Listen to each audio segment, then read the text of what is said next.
For the Rural Radio Network, I'm Shaylee Peters, and I am out here speaking with some of the men that were out here answering questions for producers in regards to the hail damage that came through last week during the storms. And quite a good turnout for you guys today. Had a lot of producers out to ask questions. I've got 4 gentlemen here with me that answered a lot of them and covered a big area, all the way from insurance to herbicides to replant options. And Gary, you're the one that kind of headed it up for this particular location today. Can you go into some of what you covered? Well, basically, we try to get the word out to producers to think about looking at their plant stands, whether it be corn or soybeans, and trying to evaluate where they're at and what their alternatives are. And so that's why we got Roger and Bruce and Lowell to come out and visit from their perspective, what are some of the issues, and we'll let them visit about them. Okay, so we'll start with you, Lowell, and we've got Lowell Sundell, and what is your title or position? Weed Science Extension Educator. Okay. So I talked about assessing, or if folks are wanting to replant and they need to control or eliminate the existing crop stand out there, what their options are. It's a little complex to get into in a radio interview. And then based on the herbicide that they applied in their corn or soybean situation, what their options are to come back for replanting. And this morning, there's a companion article, basically what I spoke about, that went up on Cropwatch that basically kind of details what producers' options are if they're wanting to kill off the rest of an existing stand, and then what their options are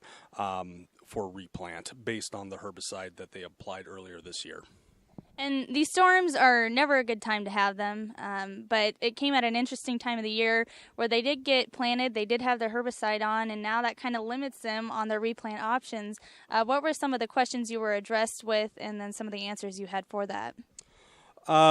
Well, atrazine is a very popular chemical in corn production, and by label restrictions, if producers had a herbicide program that had atrazine in it, they're somewhat limited in what they can come back with. In most cases, they either need to keep the corn stand that they have, or possibly replant with corn again, based on that what they initially put down out there. Okay, and if producers are looking to, in the next couple of weeks, have more questions for you, where can they get a hold of you at? Through the Cropwatch website, there is a very nice section on Extension's response to these storms and making good decisions on, or the best possible decision they can at this point in the growing season. Through that Cropwatch website, they can contact us or get basically summaries of some of the things that we've been talking about here today and tomorrow. Okay. Now we have Roger Elmore, and Roger, you were out here and kind of opened things up today, as I understand, a little bit, talking to producers. Go into some of the things you covered. Well, in terms of both crops, corn and soybeans, we need to assess where the crop was at the time the hail came along a week ago. And so we're talking about the growing points.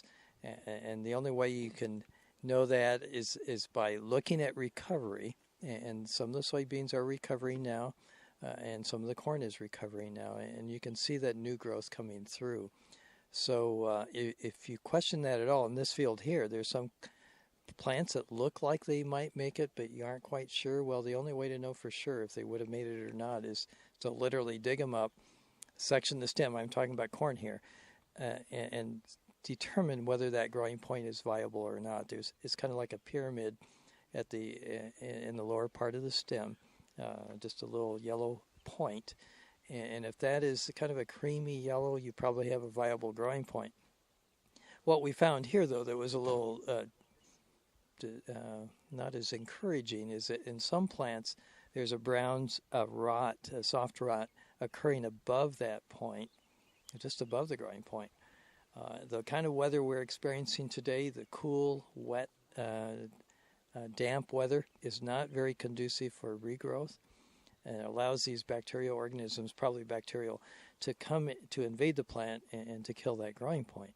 So really, even though it looks like some of the plants are going to survive well here, it'd be really good to do an assessment, dig 100 plants and see how many of them actually are going to survive or not. And you can tell that by the growing point, whether it's viable or not, and if you have that brown discoloration above it or not. And I know it's only been not even a whole week's time, but in some of the scouting that you have been doing, what have been your general consensus? Have you seen a lot that might come out of it, or is there a lot that's just not going to make it? Most, I think, will, because it was timely in the fact that in terms of corn, most of the growing points were below ground. And you can literally mow corn off. You don't want to do that. But in the case of hail, mow it off at the surface if that growing point is below ground, which happens before V6. When the plant has 6 real leaves on it, that growing point comes out of the ground. Well, most of this damage, the corn was 3, 4, 5, and some of it was at V6, 6 leaf stage. So most of it was earlier than that, so 3, 4, 5, and probably will survive simply because that growing point is protected by the soil. But again, you want to split some stems and make sure you don't have that soft rot organism coming in. Now, in the case of soybeans, we had some examples here of soybeans that have been hailed, and the growing point is always above ground there on soybeans. But the question you want to look at now, 6 days after the storm, is whether those buds are starting to regrow or not.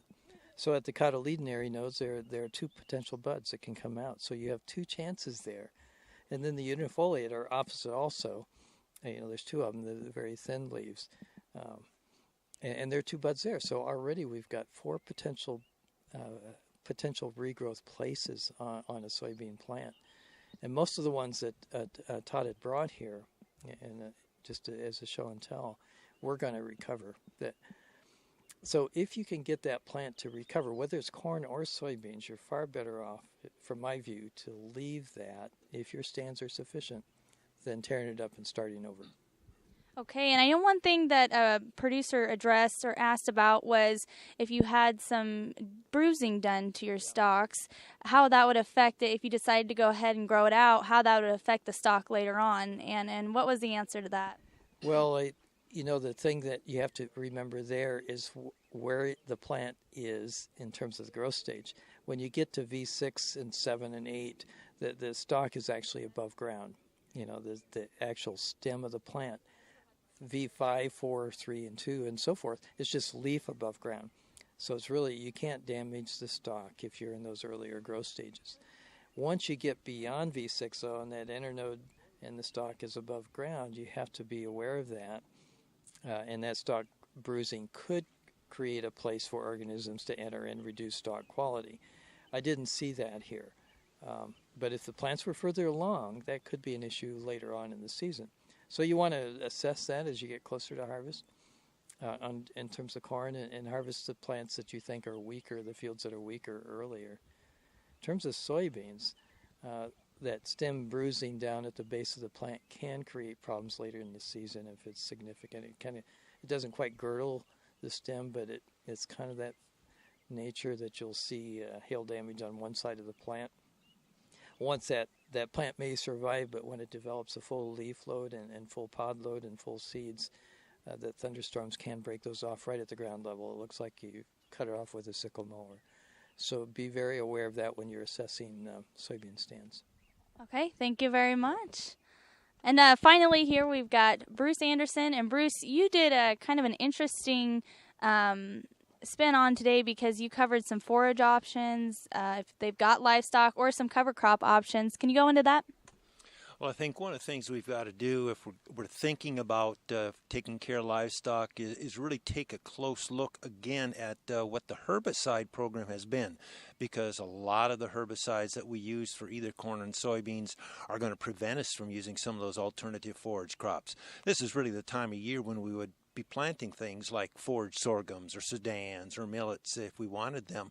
But oftentimes, many of the herbicides that we've used won't permit it, either from a legal standpoint or from a fact that they'll kill the crop. So we've got to look at that very, very closely. If indeed the herbicide program does permit the use of it, then we've got a lot of options out there that we can use. This is good timing for many of those crops, and we can put them in and get grazing. We could get silage. We could get hay from those crops. Another thing we've also got to recall, if we do have a livestock use option, is that if we go back and need to do some replanting of the actual corn crop, there could be a silage option that we could go with and maybe not have to worry so much about that crop getting fully mature for the grain, and so we can make use of even those herbicide limitations to use as a forage livestock situation for us. Now finally, with the cover crops, there becomes a little bit more tricky if we're trying to put something to protect the soil or improve the soil due to the loss of the crop. Most cover crops are probably not going to tolerate many of our herbicide options that we've had out there. Possibly cereal rye has a little bit more tolerance of some of the herbicides that have been used, but many of our other cover crops are going to be more sensitive to the herbicide carryover effects that we've had out there. So probably our very first decision is going to have to be based on what we've used for herbicides, and then identify what then can tolerate them before we start picking out what we might put in there. Okay, but there are some options then for some of these farmers that have seen probably a total loss to their fields, and they're not going to grow out of it. There are some options for them. Well, there are some options that they can be looking at. A couple of crops that maybe aren't very heavily used in the region, like grain sorghum or sunflowers, would have tolerance to many of the herbicides that still would have enough growing season for them to work with, or to use them in a forage silage type situation that could be effective with the livestock. There's going to have to be just a lot of exploring of options that people will need to look at, especially if they've decided that their damage is so severe that just retaining the field as is and dealing with what they have there is a poor option for them. Okay, thank you so much.